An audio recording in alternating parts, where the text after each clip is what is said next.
ইউক্রেনের সামরিক বাহিনীর তহবিলে $51 অনুদান দেওয়ার অভিযোগে রাষ্ট্রদ্রোহিতার মামলায় আমেরিকা রাশিয়ার দ্বৈত নাগরিক ক্যাসেনিয়া ক্যারোলিনার বিরুদ্ধে রাশিয়ার আদালতে বিচার শুরু হয়েছে।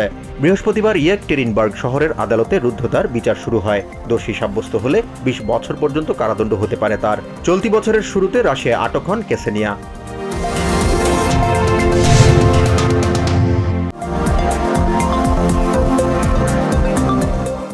বিশ্ব শান্তি ও স্থিতিশীলতার জন্য রাশিয়ার সঙ্গে সম্পর্ক জোরদারের প্রতিশ্রুতি দিয়েছেন ভিয়েতনামের প্রেসিডেন্ট তো লাম। সফররত রুশ প্রেসিডেন্ট ভ্লাদিমির পুতিনের সঙ্গে এক বৈঠকে এই প্রতিশ্রুতি দেন তিনি। এর আগে পুতিন রাজধানী হ্যানয়ে পৌঁছালে 21 বার গান স্যালুটের মাধ্যমে তাকে সামরিক অভিবাদন জানানো হয়।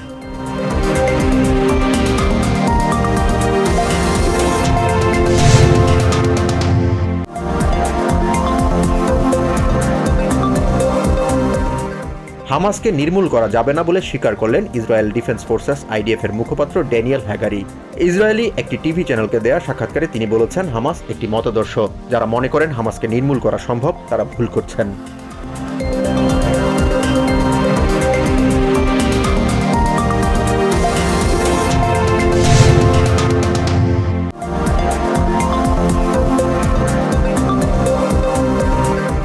যুদ্ধের হুমকি বিনিময়ের পর ইসরায়েল ও হিজবুল্লাহর মধ্যে পাল্টাপাল্টি হামলা চলছে। এরই মধ্যে লেবাননের দক্ষিণাঞ্চলে একটি সড়কে ইসরায়েলি হামলায় আব্বাস ফাদেল ইব্রাহিম নামে হিজবুল্লাহর এক কমান্ডার নিহত হয়েছেন। অন্যদিকে দখলকৃত এলাকাসহ ইসরায়েলের বিভিন্ন সামরিক স্থাপনায় হামলা চালিয়েছে হিজবুল্লাহ।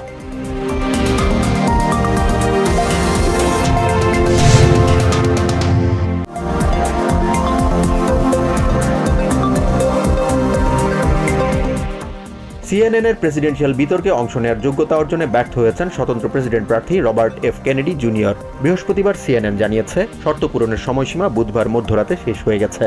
এর ফলে 27 জুন অ্যাটলান্টায় প্রেসিডেন্ট বাইডেন ও সাবেক প্রেসিডেন্ট ট্রাম্পের মধ্যেই এই বিতর্ক অনুষ্ঠিত হবে।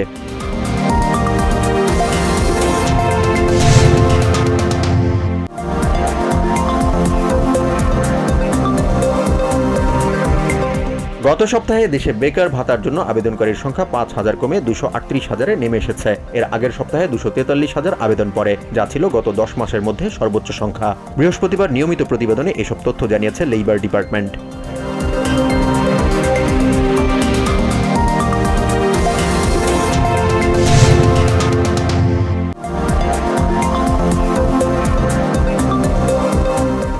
টানা 3 দিন ধরে তাপপ্রবাহে অতিষ্ঠ ট্রাই স্টেটের বাসিন্দারা। 3 দিনই তাপমাত্রা ছিল 90 ডিগ্রি ফারেনহাইটেরও উপরে। শুক্রবার নাগাদ তাপমাত্রা 95 ডিগ্রি পর্যন্ত উঠতে পারে বলে আশঙ্কা ন্যাশনাল ওয়েদার সার্ভিসের। এই অবস্থায় বাসিন্দাদের প্রয়োজন ছাড়া বাড়ির বাইরে বের না হওয়ার পরামর্শ দিয়েছেন বিশেষজ্ঞরা।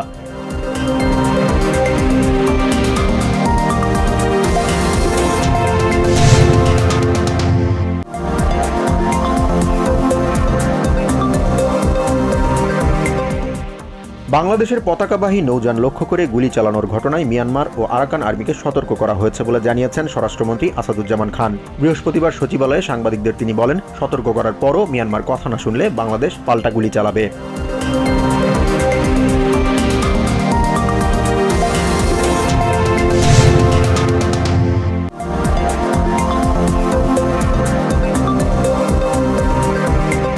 ক্রমেই খারাপের দিকে যাচ্ছে সিলেট সহ বাংলাদেশের বন্যা পরিস্থিতি। সুনামগঞ্জ, হবিগঞ্জ ও মৌলভীবাজার জেলায় 3 দিনে পানিবন্দী মানুষের সংখ্যা 2 মিলিয়ন ছাড়িয়েছে। এছাড়া কুড়িগ্রামেও তিস্তা সহ 16টি নদীর পানি বিপদসীমার ওপর দিয়ে প্রবাহিত হওয়ায় নিম্নাঞ্চল প্লাবিত হয়েছে।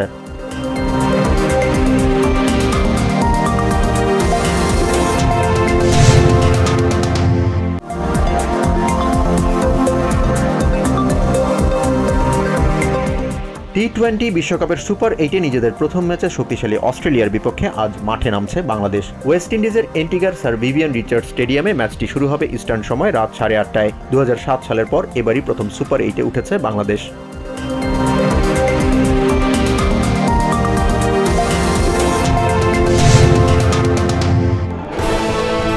সৌজন্যে সোশ্যাল ইসলামী ব্যাংক PLC।